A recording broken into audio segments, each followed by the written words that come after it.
people understand why we remain a great place to invest. We should take our challenges. For example, we always lament about our geopolitical sort of geopolitical placement of region. You know, we are surrounded by problems. I think we can turn that around and say, okay, yes, we have issues on both sides of our border. You know, also there are issues, you know, in terms of the north and so forth. But we can turn that around and say, look, we remain the focal point for various old roads that lead to various different parts of the world. We remain part of that connectivity, as people will tell you. We remain part of that solution. A young population, yes, there are growing concerns about unemployment, but let's turn that around. A population that is under 30 years old is also a market for goods and services, a burgeoning market for goods and services. An investment in education, reform in education, a focus on what we believe, digital financial inclusion, for example. These are the things that will take Pakistan well ahead in the 21st century and get around some of our problems. With that brief introduction, I would like to now welcome the Prime Minister to say a few words. Thank you.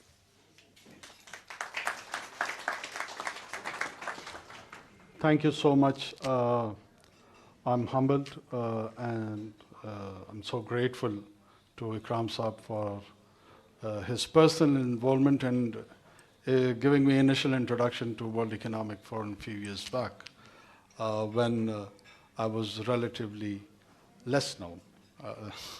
And here I was in this breakfast audience a few years back, and I was just thinking about this transformation, what has happened. Ikram Saab has been very generous to me in personal capacity. He has always introduced me to different forums, and I've always benefited from his advices and suggestions. So thank you so much, sir. Pakistan's story, Pakistan's storyteller. Pakistan is a great place. I am not just boasting about in the hyper-nationalistic tone while I'm saying this. Pakistan is a great country. Why? It has a population of 240 million people at its backyard.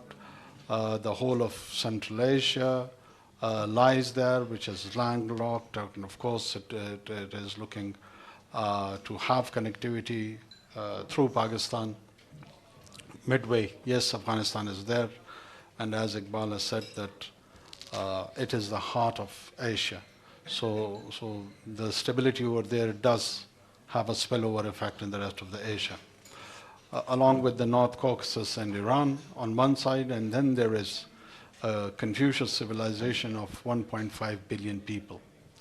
So Pakistan, as a member of ECO, which has a 500 million population, Pakistan is ECO's India. It's biggest in terms of its population. Some $36 trillion trade is happening next door in China. And on the right, GCC with all its hydrocarbon exports has transformed its economy and diversified its economy and looking forward to enter into the manufacturing area. So what do they lack? They do have capital. The banks are filled with the money, but they don't know where to put it. As there is a demographic disadvantage. So they have two options. Either import the population to their own countries or take the capital to the framework where the right kind of environment is available, the labor, cheap energy, and so on and so forth. Either they import population from India, Bangladesh, or Pakistan, which has, of course, political implications for the Arabian Peninsula. So the preference probably would be that the capital would flow to those countries. So we have to be more competitive, more attractive to facilitate that journey of industrialization over there. Chinese transformation of the journey of its modernization, where they started post-1979, and they have acquired a stage where they are relocating some of its industry. And one, along with the Southeast Asia, destination would be Pakistan. A country which has diversified cultures, ethnic groups, geography, topography. You go to the north of Pakistan, you have 8 to 9 highest peaks in the world. It's a heaven for the people who are interested in mountaineering. Then you have deserts of Thar and plains of Punjab and deserts even in Balochistan. So this is all amalgamation of a different kind of a landscape which is quite unique that it is offered in one place or in one territory. Pakistan's biggest asset is its human resource. 240 million people, 60% of them under the age of 30. What does that mean? That actually means whole of energy. Energy which needs, of course, a direction. We have got around 1.5 million workforce just in the IT sector. We've been working on its international accreditation also, that a year at least we should produce about 50,000 graduates who would be internationally accredited. Pakistan's governance structure is improving. Yes, of course we have challenges, but if we can respond to those challenges within 5 months, I'm pretty much sure that any mandated government which would be in place on 9th of February or by the end of February would get it as a blueprint that how did we respond in this short stint. And I'm quite sanguine about that, that people are feeling a deep sense of positivity. We brought improvement and there was a revamp of the taxation structure. The entire structural changes are happening over there, that how do we collect our taxes.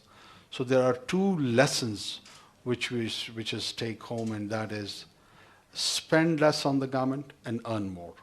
So effective government, smart government, less government. And we are partners in the business, in the private sector. We have our own stake with the private sector. We would encourage them to make more money, and we'll tax them, take our share of the business from them, and spend it on the social sector. This is the model. This is the model which can work. This is the model which has worked in many parts of the world, and I'm pretty much sure it would work here as well. Pakistan is a story of identity also.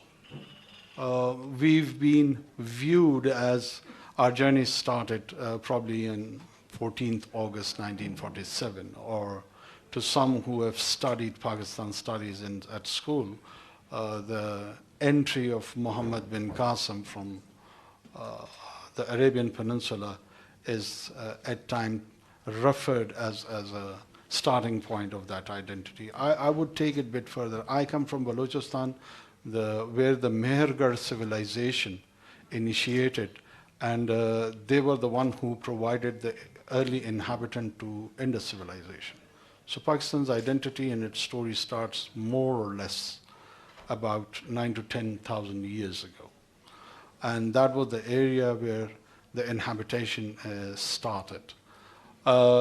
This identity process, the collective memory of Pakistan, it has so many languages as part of its identity, starting from Sanskrit to Persian, English, local languages which were produced from Saraiki to Pashto, from Brahvi, which is a Dravidian origin language, to Sindhi, from Sindhi to Punjabi.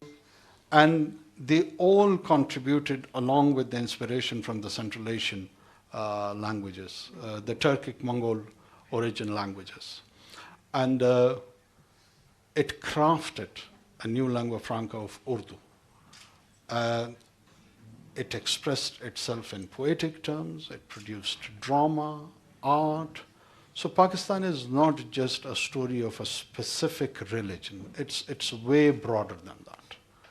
It's way broader than that, and there is a lot of interest. Urdu is one of the biggest languages spoken around the world. It's poetry, the classic.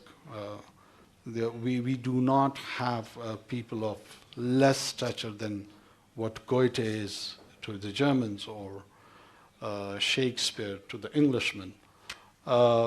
People like Ghalib and the rest have left a lot of deep mystic impact, and in the manner those expressions have been done. West knows Rumi, but very few knows Ghalib. That is the unfortunate part. We have not been able to showcase him. Though in my humble opinion, the themes, of course, Rumi is mentor. We are not creating a competition over here, but they were the wine of the same bottle. So more or less with the same sort of taste, the artistic taste. So Pakistan is not just a land where the trade activity would be happening and all dry. It has its own ambience. It has its own color. It has different cultures, different languages, different cuisine, starting from Baloch Saji to Shinwari's Tikka and Kadais are the favorite cuisines which one can experience from one end of the country to another. So Pakistan is a beautiful story. Pakistan is a great story. We need more storytellers like yourself, Ikram Sahib. Thank you so much for inviting me here again. And I hope we will continue with this partnership with the World Economic Forum and Pathfinder Group, and we'll be contributing in future also. Thank you so much.